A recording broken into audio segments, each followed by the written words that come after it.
이제 우리에게 주시는 하나님의 말씀을 듣도록 하겠습니다. 오늘 우리에게 주시는 하나님의 말씀 구약성경 다니엘서 3장 18절 말씀 한 절 말씀입니다. 이 말씀을 합독할 때 하나님의 음성을 다 함께 듣겠습니다.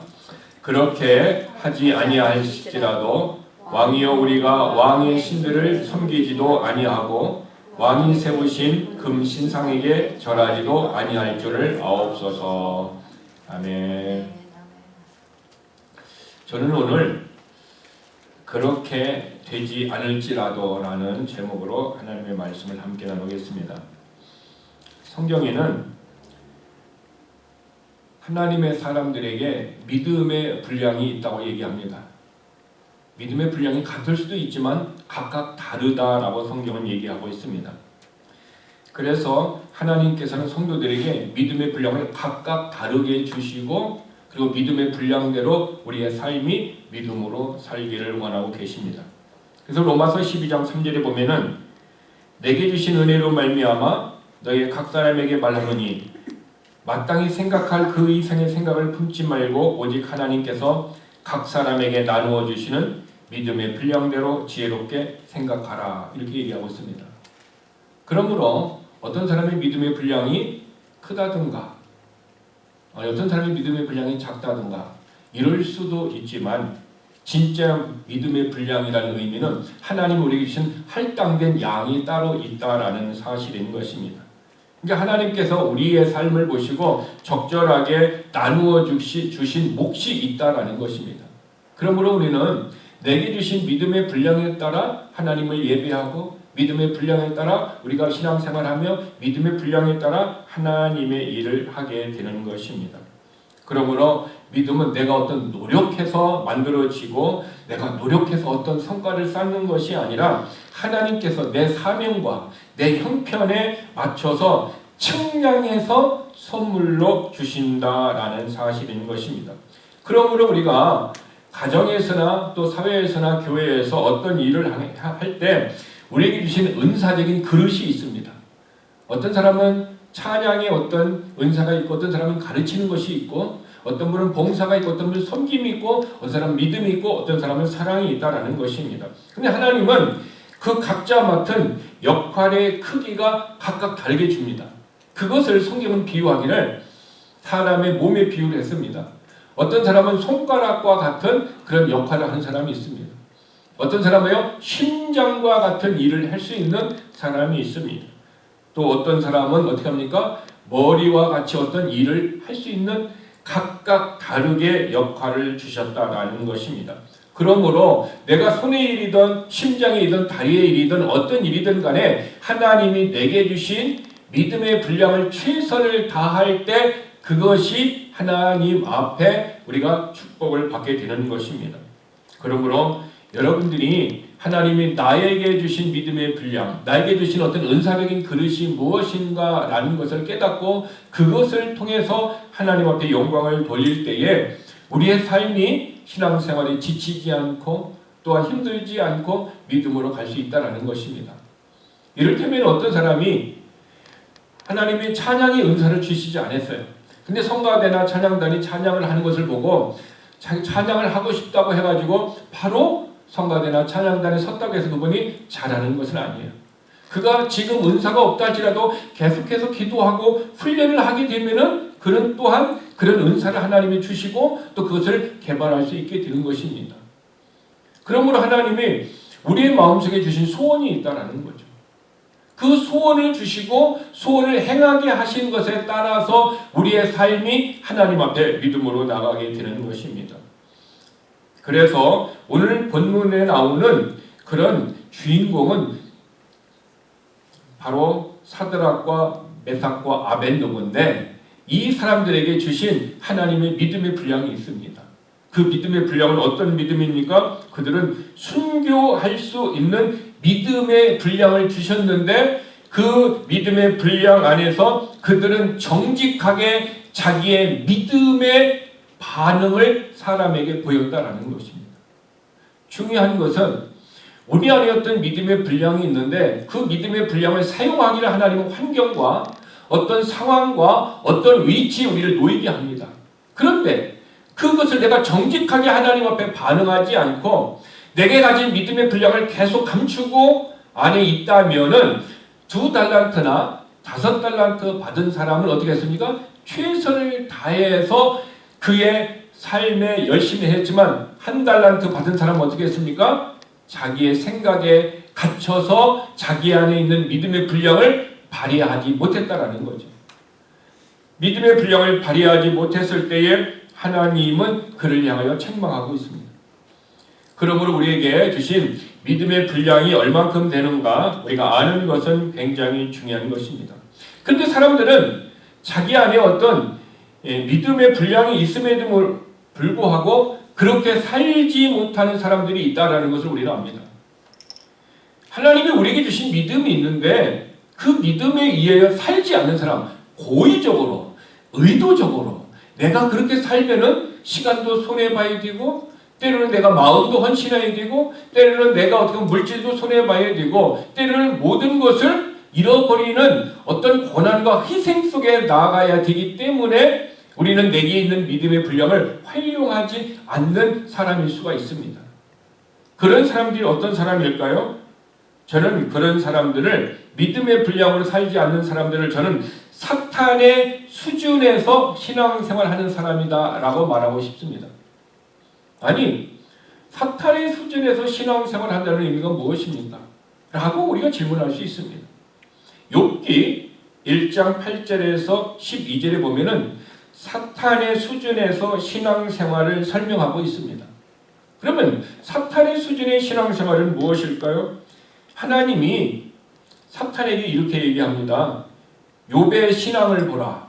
그는 흠이 없고 정직하며 하나님을 경외하며 악을 멀리하는 사람이다 라고 4가지를 어떻게 했습니까? 하나님이 인정을 했습니다. 욥의 신앙을 그렇게 인정을 했어요.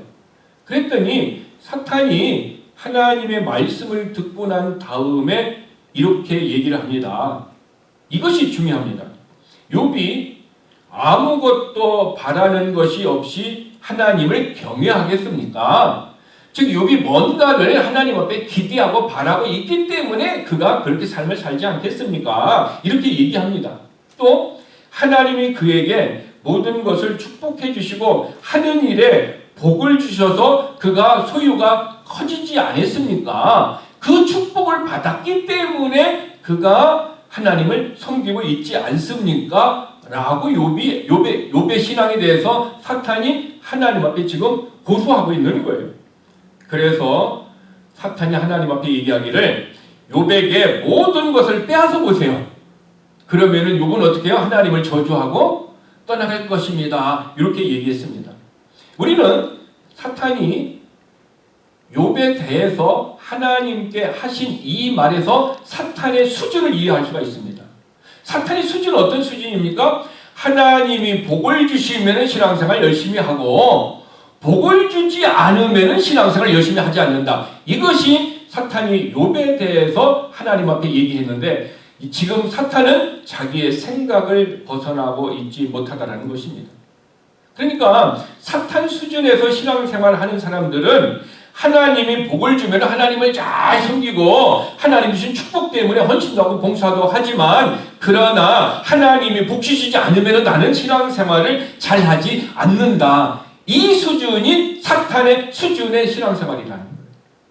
왜냐하면 사탄은 지금 욥을 그렇게 평가를 하고 자기의 생각을 얘기했습니다. 그런데 욥은 사탄이 생각하는 그런 수준에서 신앙생활한 것이 아니다라는 것입니다.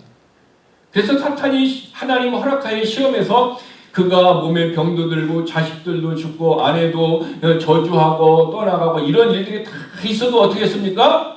그는 끝까지 하나님을 섬기는 신앙이 무너지지 않았고 하나님을 떠나지 않고 어떤 고난과 환난 가운데서 끝까지 하나님을 붙드는 신앙으로 사탄의 생각을 무너뜨렸고 하나님의 신뢰하는 그의 버금가는 믿음의 삶을 하나님 앞에 보여주었다는 것입니다. 오늘 우리들의 신앙생활이 잘못하게 되면 우리들도 사탄의 수준의 신앙생활하는 사람들을 우리 주변에서 발견할 수 있게 됩니다. 하나님의 복을 주셔서 자녀가 형통하고, 하나님의 복을 주셔서 비즈니스가 잘 되고, 하나님의 복을 주셔서 교회가 어떤 부흥이 됐다면은, 그러면 더욱더 하나님이 주셨구나 하고 우리에게 주신 것을 통하여 하나님을 더 예배하고 더 찬양하고 더 감사하는 모습으로 가다가, 적지 않은 사람들이 그 자리에서 어떻게 해요? 밑으로 추락하는 것을 우리는 우리 주변에서 우리의 신앙생활의 긴 시간 속에서 발견하였을 것입니다. 그것이 지금 사탄이 얘기하는 사탄의 수준의 신앙생활을 하는 사람들이에요. 왜 그들이 그런 삶을 삽니까? 그들의 신앙의 중심은 하나님 자신이 아니었고 무엇이었어요? 하나님이 주시는 복이 그들의 삶의 주체가 되었기 때문입니다.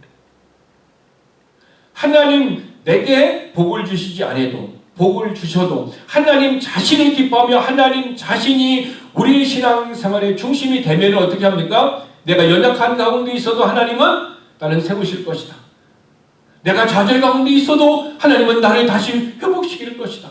우리 배가 연약한 모습이 있어도 다시 하나님은 부으실 것이다. 이런 하나님의 중심 안에 있는 사람이 믿음의 분량 안에서 하나님을 섬기며 나아갈 때 우리의 신앙은 하나님이 주신 복 중심의 신앙생활이 아니라 하나님 중심의 신앙생활을 할 수 있는 사람이라는 것입니다. 지나가는 우리의 삶이 혹 사탄이 주신 신앙의 수준에서 벗어나지 못했더라면 다시 우리는 오늘 이 아침을 통해서 하나님의 말씀을 듣고 사탄이 하나님께 욥에 대해서 자기의 생각을, 자기의 마음을 고백했던 그 상황을 통해서 사탄 수준의 신앙생활, 잘 되면 잘 주면 잘 되고 복 주면 잘하고 또 복 주지 않으면 안 하는 이런 연약한 신앙에서 우리는 벗어나야 될 줄 믿습니다. 잘 되든지 잘 되지 않든지 오직 하나님은 내 인생을 붙들고 우리 교회를 붙들고 우리나라의 민족을 붙들고 전 세계를 붙들고 우리가 살고 있는 이 미국을 하나님은 붙들고 있어서 말씀으로 모든 것을 역사하신다고 약속하신 히브리서 1장 3절의 말씀과 같이 하나님은 말씀으로 이 온 우주 만물을 붙들고 있다라는 그 믿음으로 살아간다면 우리는 상황과 환경과 우리가 하나님의 복을 많게 주고 적게 주고 내게 복이 있고 없고의 차이를 통해서 하나님과 나와의 관계를 든든하게 이어갈 수 있는 믿음으로 살게 될 줄 믿습니다. 그런데 또 믿음의 분량 가운데 또 죄인들의 수준에서 신앙생활을 하는 사람들이 있어요. 죄인들 수준에서 신앙생활을 한다는 의미가 무엇입니까? 누가복음 6장 32절에서 36절에 보면은 아주 이것을 우리에게 쉽게 설명해 주고 있습니다. 32절에 보면 이렇게 얘기합니다. 만일 너희를 사랑하는 자만을 사랑하면은 칭찬을 받을 것이 무엇이냐? 누군가가 우리를 사랑해 주는 거예요. 우리가 사랑을 받으면 어떻게 해요? 그 사람에게 사랑을 나누어 주는 거예요. 이것은 죄인들도 그렇게 한다 얘기하고 있어요. 그러니까 하나님은 우리에게 무엇을 요구하는 거예요? 누가 나를 사랑해 주니까 내가 그렇게 사랑을 보답해주고 사랑으로 해야 되는 것은 당연한 거지만, 그러나 누가 나를 사랑해 주지 않아도 내가 하나님의 사랑으로 그를 다가가고 그에게 사랑을 베푸는 것이 어떻게 합니까? 죄인들의 수준의 신앙생활을 넘는 것이다 라는 것을 가르쳐주고 있어요. 그래서 33절에 보면 만일 선을 행하는 자만에게 선을 행하면 칭찬을 받을 것이 무엇이냐? 죄인들도 이렇게 하느니라. 어떤 사람이 나에게 선을 베풀어줘요. 근데 그 사람에게만 내가 또 선을 베풀어주면 이것도 죄인들도 그렇게 한다는 거예요. 그러니까 믿는 우리들은 어떻게 된다?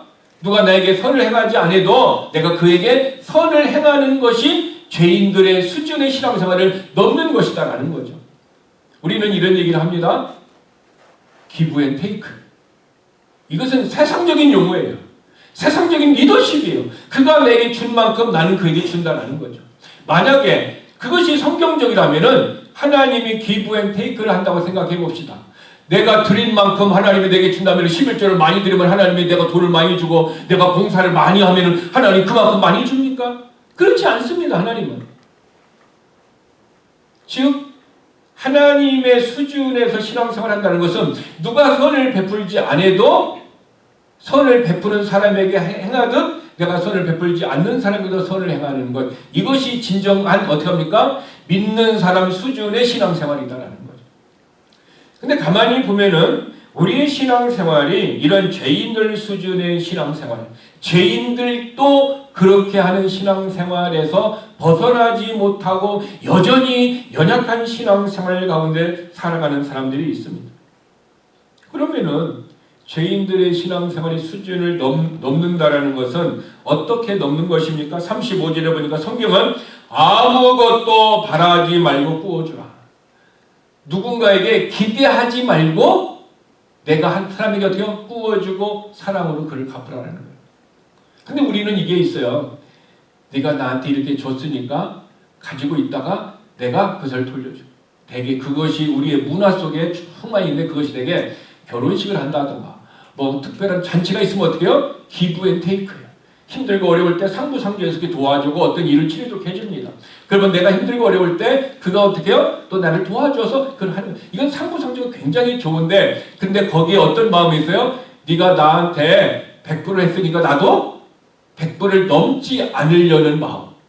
네가 나한테 100불을 했지만 나는 너에게 1000불을 통해서 네가 그 도움으로 내가 그 어려운 과정을 잘해서 내가 이렇게 하나님의 은혜를 복을 받았다. 그래서 내가 10배로 1000불을 갚아주겠다. 이런 사람들은 우리 주변에 많이 없다라는 것을 우리는 알게 됩니다.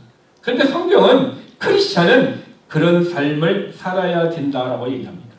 그러면서 35절에서요. 원수를 사랑하고 좋게 여겨라.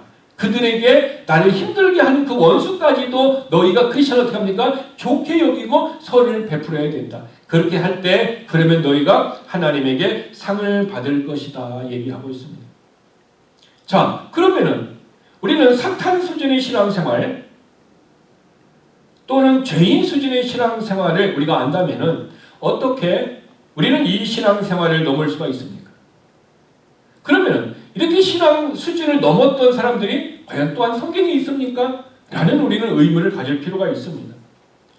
바로 오늘 본문에서 얘기하는 사드락과 메삭과 아벳노고가 그렇게 되지 않을지라도 나는 하나님을 섬기겠다.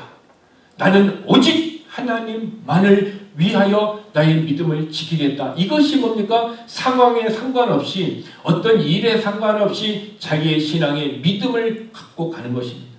그런데 이 사드락과 메삭과 아벳노고가 있지만 또 어떤 사람이 있냐면 하박국이 있습니다.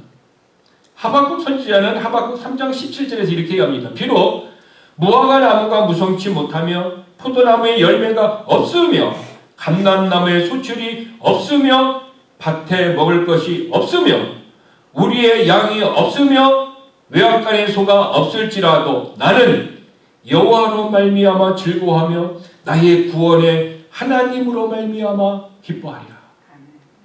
오늘날로 얘기하면은 내가 과수원이 있는데 과수원이 풍성하지 못하고 나의 어카운트에 밸런스가 없으며 나의 비즈니스에 소출이 없으며 나의 냉장고에 먹을 것이 없고 내 지갑에 돈의 양이 없으며 또한 나를 도와주는 친구가 없을지라도 나는 오직 여호와로 말미암아 기뻐하며 오직 여호와로 말미암아 내가 감사한다. 환경과 사람과 그것을 넘어서 오직 하나님으로 말미암아 나는 내 삶을 지켜나가고 내 삶의 신앙을 그렇게 살겠다라고 하박국 선지자는 그렇게 고백을 했습니다. 이런 신앙이 어떻게 가능할까? 사드락과 메삭과 아벳노고가 그렇게 되지 않을지라도 이런 신앙의 고백이 어떻게 나왔을까요? 이스라엘은 우리나라와 같이 남과 북으로 갈라졌습니다. 근데 북도 망하고 이제 남쪽도 망해갖고 남쪽이 어떻게 바벨론에 포로를 잡혀갔어요. 그때 사드락과 메삭과 아벳노고와 다니엘들이 어린 나이에 포로로 다 잡혀간 거예요. 그런데 거기에서 그들에게 어떻게 했습니까? 큰 느부갓네살 왕이 금신상 위로는 거의 30m, 옆으로는 폭이 어떻게 3m 정도 되는 금으로 된 신상. 아마 금으로 도금을 했겠죠. 그리고 그것에 절하라는 거예요. 그런데 다니엘뿐만 아니라 사드락과 메삭과 아벳느고는 그 금신상 앞에 절을 하지 않았습니다. 그런데 조건이 있었어요. 금신상 앞에 절하지 아니하면 너희들을 어떻게 해요? 용광로에 넣어서 태워 죽이겠다라는 왕의 명령이 있었습니다. 그런데 사드락과 메삭과 아벳느고는 절하지 않았습니다. 그런데 누군가가 그것을 보았어요. 보고 어떻게 했습니까? 신고를 한 거예요. 투철하게 신고 정신이 막 있었던 것 같아요. 그래서 그들이 잡혀왔습니다. 잡혀와가지고 왕에게 이런 얘기를 합니다. 왕이여, 우리는 금신상 앞에 절하지 않겠습니다. 그래서 우리가 풀무불에 들어가 용광로에 들어가서 있다 할지라도 하나님은 우리를 건져내시겠고, 만약에 건져내주지 아니한다 할지라도, 그렇게 하지 않는다 할지라도 우리는 왕이나 왕의 그 신들이나 그 금신상 앞에 절하지 않겠습니다 라고 신앙을 고백했습니다. 정말 이 신앙이 가능합니까? 이렇게 하지 않으면 어떻게 합니까? 용광로 불에 들어가서 타서 죽습니다. 이런 비슷한 상황이 일제시대 때 우리나라의 역사 속에, 교회 속에 있었습니다. 그래서 교회가 일본의 천황에게 어떻게 합니까? 숭배하지 아니하면은 어떻게 합니까? 교회를 불태우기도 하고, 목사를 잡아서 어떻게 합니까? 감옥에 넣기도 하고, 성도들을 죽이도 하는 이런 위기들이 있었습니다. 그때 많은 목사들이 우상 숭배를 하면서 예배를 드린 사람이 있고, 우리가 우상 숭배를 거절해서 감옥에 간 사람도 있고, 성도들도 우상 숭배를 한 사람이 있고 하지 않은 사람들로 구분되기 시작을 했습니다. 그때 우리들에게 잘못된 습관이 하나 우리 교회사 속에 들어왔습니다. 그것은 어떤 것이냐면, 지금 밖에 경찰들이 있어요. 지금 예배를 시작하기 전에 일본 천황한테 어떻게 합니까? 숭배하는 의식을, 이렇게 고개를 숙이고 이렇게 의식을 해야 됩니다.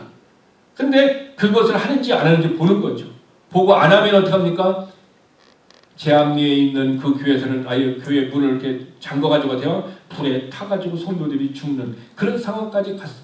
그리고 그렇지 않으면 잡아갔단 말이에요.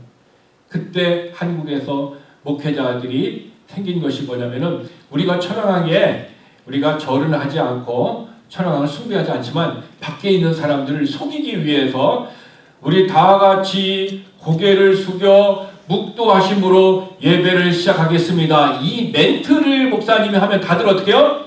고개를 다 이렇게 숙였어요. 다 숙여가지고 어떻게 해요? 묵도로 기도하는 거예요. 물론 천황에게 하는 것은 아니지만, 하나님 앞에 기도하는 거지만, 밖에 경찰들을 속이기 위해서 그 묵도가 시작이 됐던 거예요.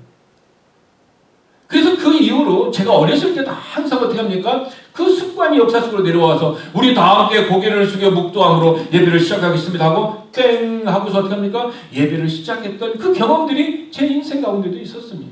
그것이 다른 사람에게 우리가 천황하게 이렇게 경배하고 있다는 것을 보여주기 위한 것이었는데, 이것도 죄의 모양이 된 것입니다. 하나님은 그것을 기뻐하지 않으셨습니다. 그래서 많은 사람들이 그것도 거부해서 감옥에 갔던 주기철 목사님과 같은 많은 목사님들이 계셨고, 또한 천황에게 숭배함으로 말미암아 우상 숭배에 빠졌던 사람들이 우리 교회의 역사 속에서 있었습니다. 근데 그것이 지금 유다가 바벨론의 포로가 되었을 때 그런 상황과 거의 비슷한 상황이 있었다는 것입니다. 그래서 어떻게 했습니까? 그 느부갓네살 왕이 사드락과 메삭과 아벳느고를 어떻게 해요? 평소보다도 7번이나 뜨겁게 해라. 그래서 집어넣었습니다. 근데 성경에 보니까 들어갔던 사람은 그대로 있는데, 그를 용광로 속에 집어넣었던 사람이 그 얼마나 뜨거웠으면 거기서 불에 타 죽었더라. 얼마나 뜨거웠으면은 이런 고난. 근데 들어갔던 사람들 어땠습니까? 하나님이 지켜주시고 보호해 주셔서 다시 생명을 유지하고 나올 수 있었습니다. 여러분, 만약에 일제시대의 모습과 같이 또 이런 다니엘의 사드락과 메삭과 아벳느고와 같은 이런 바벨론 시대의 상황과 같이 그런 상황이 우리 시대에 올까요, 안 올까요? 우리 시대에 올 수도 있습니다. 그러나 우리 시대에 오지 아니하고 우리 후손의 시대에 올 수가 있습니다. 그래서 성경은 마지막 때에 적그리스도의 표를 받는 자들을 어떻게 합니까? 그들에게 경제를 활동을 하고 살아갈 수 있는 표를 주지만, 그러나 하나님만을 섬겨서 나는 적그리스도의 표를 받지 않겠다, 그에게 절하지 않겠다라고 하면은 그는 어떻게 합니까? 죽음을 당합니다. 그래서 그는 성경에서도 마태복음의 유대인들을 향하여 그날이 오면 너희는 산으로 도망가라 얘기하고 있는 것입니다. 그날이 또 온다라는 거예요.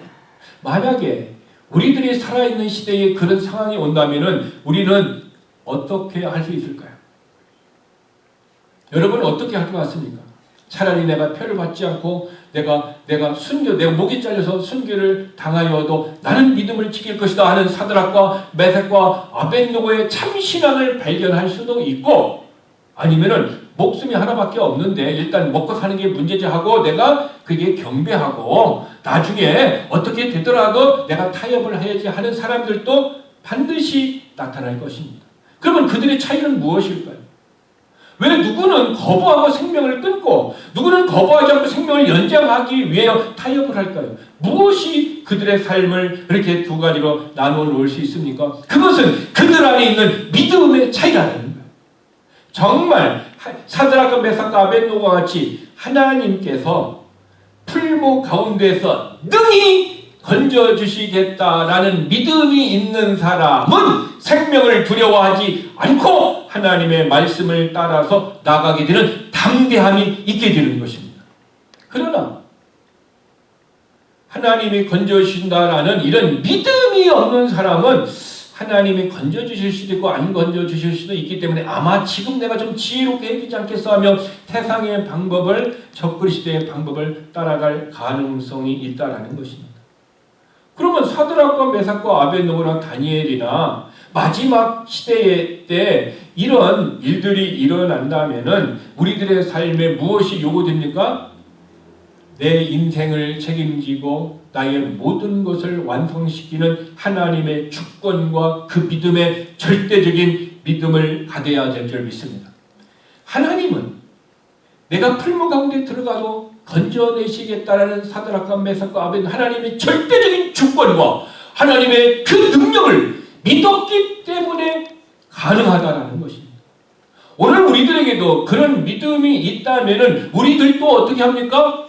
단호하게 적그리스도를 거부할 수 있으며 단호하게 어떤 상황과 고난과 역경 가운데서도 하나님의 절대적인 믿음을 가지고 우리도 또 어떻게 했습니까? 생명을 두려워하지 않고 믿음으로 나갈 수 있게 되는 것입니다. 그러면은 중요한 것은 그러면 우리 안에 그 믿음이 있느냐라는 거예요. 여러분이 그 안에, 여러분 안에 지금 믿음이 있습니까? 이 믿음이 내가 노력을 해가지고 오는 것이 아니에요. 내가 헌신을 많이 한다고 해서 이 믿음이 오는 것이 아니에요. 믿음은 성경이 뭐라고 얘기하고 있습니까? 선물이라는 선물. 에베소서 2장 8절에 너희는 그 은혜에 의하여 믿음으로 말미암아 구원을 받았으니 이것은 너희에게서 난 것이 아니라 하나님의 선물이다. 하나님의 믿음이 선물로 내 안에 주셔서 내가 그 선물을 받으면은 우리는 그 믿음이 어떻게 합니까? 나로 하여금 사드락과 메삭과 아벳노고 다니엘과 같은 그런 결정과 절대적인 신뢰하는 믿음을 가지고 나갈 수 있도록 하나님 우리를 도와주시는 것입니다. 그래서 선물의 믿음을 우리가 받아야 됩니다. 그러면 내가 그 선물의 믿음을 받고 싶다라는 거죠. 어떻게 하면 그 선물의 믿음을 받을 수 있습니까? 로마서 10장 17절에 보니까 믿음은 들음에 의해서 오며 들음은 그리스도의 말씀으로 말미암아 온다라는 것입니다. 하나님의 말씀을 들을 때에 하나님의 말씀을 통해 우리에게 믿음을 주시고 그 믿음이 우리로 하여금 어떻게 합니까? 어떤 고난과 역경 가운데서도 내 믿음이 좌절되지 아니하고 어떤 상황 가운데서도 우리가 쓰러지지 아니하고 하나님을 바라보며 내 목숨도 두려워하지 않는 이런 믿음의 모습으로 나아갈 수 있다는 것입니다. 이것이 가능한 이유가 히브리서 12장 2절에 보니까 믿음의 주요 온전케 하시는 이는 예수 그리스도라고 얘기합니다. 믿음의 시작과 믿음의 끝, 믿음의 창시자와 믿음의 완성자가 누굽니까? 예수 그리스도. 내가 예수님을 믿을 때에 믿음의 주인 되신 예수님이 내 안에 믿음을 주시고 시작하시고 완성하여 주셔서 이 믿음을 통하여 우리가 사드락과 메삭과 아벳노고와 다니엘과 같이 생명을 두려워하지 않고 살 수 있는 믿음의 사람으로 완성시킨다라는 것을 우리는 알아야 되는 것입니다. 그러므로 우리는 우리 안에 있는 그 믿음이 어떻게 합니까? 좌절되지 않고 낭망되지 않도록 하나님의 말씀을 계속해서 들어서 내 안에 있는 믿음과 어떻게 계속해서 결합할 때 우리의 믿음이 더 강하게 되는 것입니다. 그런데 이런 진짜 믿음이 있는 사람도 있고 또 어떤 사람은 거래형 기도를 통해서 조건적인 믿음을 갖는 사람들이 있어요. 그 사람의 대표가 조건부 신앙이 누구냐면 야곱입니다. 야곱이 형 에서를 피해서 도망가다가 베델에서 하나님을 만났습니다. 만나고 그는 이렇게 기도를 합니다. 하나님이 나를 지키시고 먹을 떡과 입을 옷을 주시어 내가 평안히 아버지 집으로 돌아가게 하시오면 여호와께서 나의 하나님이 되실 것이오. 조건적으로 얘기합니다. 하나님이 나를 지켜주시고 하나님이 내가 먹을 것도 많이 주고 입을 것도 많이 주고 또 하나님이 나를 안전하게 해서 아버지 집에 도착하면은 그런 것을 들어주면 내가 하나님을 신뢰하겠습니다. 이 얘기를 합니다. 이 조건적인 믿음. 이런 조건적인 믿음이 우리들의 속에도 우리들의 속에 우리 주변에 있는데 어떤 사람들이 이것이냐면 신앙이 성숙하기 전에는 이런 조건적인 믿음이 있어요. 신앙이 성숙한 사람은 이런 조건을 보지 않습니다. 조건을 보지 않고 오직 누구만 봐요? 이 조건을 다스리시는 누구? 하나님을 바라봐요. 이 조건과 환경과 상황을 움직이시는 하나님을 바라보는 거예요. 그 하나님이 조건도 바꾸고 상황도 바꾸고 모든 것을 바꾼다는 거예요. 그 믿음이 누구의 믿음이요? 요셉의 믿음이에요. 그는 종으로 팔려갔습니다. 형제들에게 이민진 매매를 받았습니다. 모함도 당했습니다. 그럼에도 불구하고 그는 어떻게 합니까? 어떤 조건에 의해서 자기가 나오지도 못하고 어떤 상황 가운데서도 끝까지 어떻게 했습니까? 이 상황을 조정하시는 하나님을 바라보며 그 하나님을 믿고 오늘의 조건 속에서 신실하게 오늘의 상황 속에서 신실하게 오늘의 나의 환경 속에서 신실한 삶을 살아갈 때 그 신실함 속에서 조건 속에서 상황 속에서 하나님이 그를 준비하시고 만드시는 과정이었어요. 그리고 이것이 완성되었을 때 하나님은 그의 조건을 다 상황들을 제거해 주시고 그를 들어서 이집트의 총리의 자리로 옮겨내 주셨다라는 것입니다. 지금 그러므로 하나님은 어쩌면 우리들에게도 지금 어떤 조건과 상황 속에 환경 속에서 있는 신앙이라면 야곱과 같이 조건적인 믿음, 조건적인 신앙이 어린 모습에 있을 수 있다는 거죠. 이제 이것이 성장하게 되면 우리는 어떡합니까? 조건을 보지 않고 오직 하나님만 바라보며 사드락과 메삭과 아벳노고와 같이 우리는 어떻게 해요? 하나님의 관계 안에서 승리할 수 있는 것입니다. 저도 사드락과 메삭과 아벳노고를 묵상을 하면서 하나님 나도 과거에 이런 신앙이 있었고 지금도 이런 신앙으로 내가 나갈 수 있습니까? 하고 하나님 앞에 물어보았습니다. 과연 똑같은 상황은 아니지만 하나님이 나의 재산을 다 가져간다든가 욥과 같이 자식들을 다 가져간다든가 아니면 요셉과 같이 감옥에 들어가고 모함에 들어간 이런 상황이 있을 때 끝까지 내 조건과 상황과 환경을 하나님이 다 거둬가셔도 나는 오직 하나님 한 분만으로 만족하고 오직 하나님만으로 기뻐할 수 있는 삶을 살아갈 수 있는가? 과연 내가 그런 삶을 살 수 있을까? 그것은 내 힘과 능력으로 가능합니까? 불가능합니까? 불가능합니다. 오직 하나님이 주신 믿음이 있으면 그 믿음에 의해서 하나님은 우리를 역사하여 주실 줄 믿습니다. 그러면 이 믿음이 그런 순교의 믿음으로 가기 위해서 지금 내가 가진 믿음이 어떻게 해야 이런 순교의 믿음으로 나아갈 수 있을까요? 그것은요, 누가복음 16장 10절에 보면 지극히 작은 것에 충성된 자는 큰 것에도 충성되고 지금 내게 맡겨진 작은 일들이 있어요. 아주 작은 일들에 신실하고 충성스러움은 어떻게 해요? 큰 일을 맡겨준다. 저는 이 누가복음 16장 10절의 말씀을 일찍 깨달았어요. 그리고 내게 주신 환경 속에서 내 인생 가운데서 맡겨주신 그 일을 저는 신실하게 하려고 했어요. 내가 직장생활 할 때도 직장에서 내게 주신 그 일을 나는 누구보다도 신실하게 하리라. 나는 이 일을 하나님의 일을 하는 것 같이 하리라. 내가 교회에서도 어떤 일을 할 때도 이것이 하나님의 일이다. 이것이 하나님이 내게 맡겨주신 사명이다. 그것이 어떤 일이고 어떤 상황이라 할지라도 교회 안에서 교회 밖에서 집 안에서 집 밖에서 내게 주어진 일이라면 나는 신실한 마음으로 그 일을 행하려고 결심을 했고 그렇게 했고 그런 모습으로 저는 준비된 삶을 이제까지 살아왔습니다. 근데 제 인생의 삶을 뒤돌아보면은 그렇게 살았던 모습이 있으니까 어떻게 합니까? 이거보다도 또 좀 큰 일을 맡겨줬을 때도 내가 신실하게 하더라는 거죠. 근데 이런 말씀이 내 안에 없었을 때 나는 어떻게 했습니까? 내가 직장생활을 할 때도 어떻게 합니까? 돈을 요거밖에 안 주니까 요건 일을 시키니까 내가 어떻게 해요? 적당히 하지. 또 교회에서도 누가 나를 알아주지 않으니까 이거 하는 거 좀 적당히 하지. 그런 야곱과 같은 조건적인 모습으로서 제가 젊은 시절을 살았던 모습을 발견했습니다. 근데 이 말씀을 통해서 내가 신실한 삶을 살고 난 이후로 하나님이 저의 삶을 높여주고 저의 삶에 더 큰 일들을 맡겨주는 경험을 했습니다. 그래서 저는 지금도 이 말씀을 붙들고 있습니다. 근데 이 말씀을 작은 것에 충실할 때 어떻게 하면 나중에 목숨을 내어놓는 상황이 갔을 때도 어떻게 해요? 내가 신실한 삶을 살 수 있다는 것입니다. 이것이 가능한 것이 믿음이 우리 안에 오기 때문에 가능한 거예요. 그래서 빌립보서 2장 10절 33절도 하나님 우리의 마음에 소원을 주시고 그 소원을 행할 수 있도록 하나님이 일하시고 역사하신다는 거예요.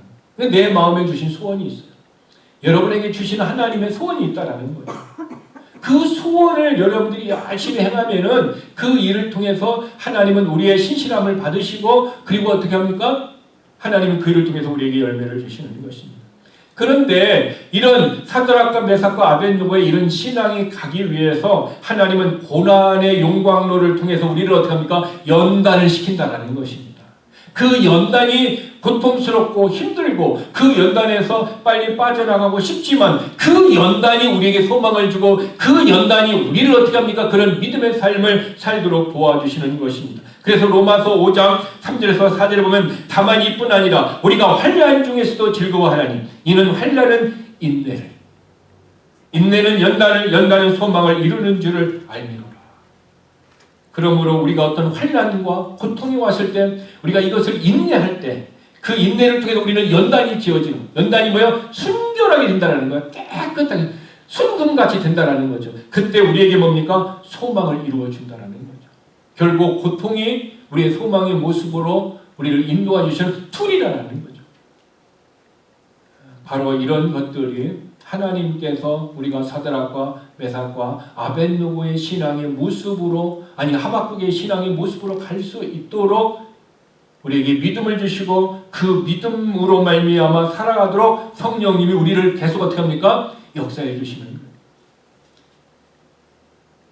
마지막으로 제가 한 20년 전에 읽었던 책에 읽었던 얘기를 하고 오늘을 말씀을 마무리하려고 합니다. 제가 읽었던 책에 이런 내용이 있었습니다. 조선시대에 어떤 부자가 있었는데 그 부자에게 종들이 많이 하인들이 좀 있었는데 평소에 주인이 바쁘니까 누가 성실하고 누가 신실한지 누가 어떤 농땡이 피고 적당히 하는지 주인이 알 수가 없었어요. 그래서 주인이 그들에게 오랜 시간이 지나서 보상을 해줘야 되겠다. 그런 마음을 먹고 그 주인이 이제 먼 곳으로 갑니다. 먼 곳으로 여행을 하면서 그 하인들에게 이렇게 부탁을 합니다. 너희들이 내가 집을 줄 테니 이 집을 가지고 새끼줄을 만들어라. 여러분 새끼줄 알죠? 볏집을 가지고 만드는 거. 저도 어렸을 때 이렇게 만들어 봤어요. 그런데 이 볏집을 만드는데 이 새끼줄을 만드는데 어떻게 하면 아주 가늘고 아주 길게 만들어라. 가늘고 길게 만들어라. 그래서 어떤 사람은 평소에 성실한 삶을 살고 평소에 신실했으니까 어때요? 주인이 시킨 대로 가늘고 길게 어디에 쓸지를 모르지만 가늘고 길게 많이 만들었어요. 근데 한 하인은 어떻게 해요? 가늘게 하다가 두껍게 하다가 또 하고 싶으면 하고 안 하고 싶으면 안 하고 자기 마음대로 했어요. 근데 주인이 여행을 하고 돌아왔습니다. 그리고 난 다음에 그들에게 돈 엽전을 줘서 구멍이 뚫린 돈 있잖아요. 그죠? 구멍이 뚫린 엽전을 탁 주면서 너희들이 새끼 꽈는데 새끼줄에 끼고 싶은 만큼 다 꿰라. 그러니까 가늘고 긴 게 꼰 사람 어떻게 해요? 잘 들어가고 많이 들어가는 거예요. 근데 두껍게 낀 사람 어떻게 해요? 또 안 들어가고 걸리고 또 많이 하지 않고 조그만 사람은 조금밖에 없는 거예요. 주인이 지혜가 있어서 신실한 자에게 더 보상해주고 신실하지 못한 자에게 보상을 적게 해주는 그 지혜를 주인은 알았어요. 제가 그 예화를 읽고 난 다음에 지극히 작은 것에 충성된 자는 큰 일에도 충성된다라는 이 말씀이 제 마음속에 확 들어왔습니다. 그래, 비록 나의 삶이 힘들고 어려운 삶이 있어도 오직 하나님 앞에 신실함으로 나아가자. 비록 우리의 교회의 모습이 지금은 부족하고 연약하다 할지라도 더 신실하게, 더 기도하며 더 하나님을 의지하며 나아가자. 비록 우리의 삶이 고통스럽고 우리가 우리의 삶에 어떤 눈에 보이는 것이 없다 할지라도 내가 더 신실함으로, 더 믿음으로 나아가자. 저는 그 예화와 이 말씀이 내 안에 매치되어 이것이 저의 삶에 열매를 맺기 시작했습니다. 그런데 이것을 성경에 보니까 또 이렇게 얘기했어요. 인테그리티. 다윗에게 있었던 인테그리티. 이것을 우리는 완전하다, 완전합니다고 우리는 번역을 했고 온전하다라고 번역을 했는데 미국 사람들은 이것을 인테그리티라고 하더라고요. 신실함과 정직함과 그런 모습들이 갖춰져 있는 내적인 성품. 그래서 저는 가끔 월마트에 가게 되면 그 벽에 딱 붙어 있어요. 이번 달에 우수사원 딱 사진 딱 붙여놨어요. 그 사람들 보면 누구인지는 모르지만 그것이 뭡니까? 인테그리티. 인테그리티한 사람을 포상을 주고 그 사람의 모습을 다른 사람에게 귀감이 되게 합니다.